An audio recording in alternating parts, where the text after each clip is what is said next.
This is Tweetie here. Down in our description we have links and you can find a lot of playlists. And now we're going to talk about attitude. Yes, attitude.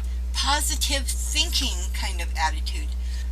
Did you know that in the Bible God hates grumblers, complainers? He kills off 3,000 of them in one fell swoop in the Old Testament just for grumbling. Sure, things may get screwed up, but they can be changed for the better.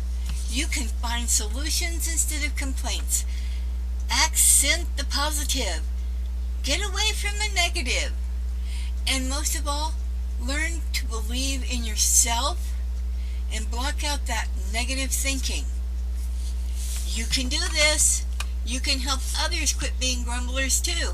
Anyway, if you've enjoyed this tip, give us a thumbs up.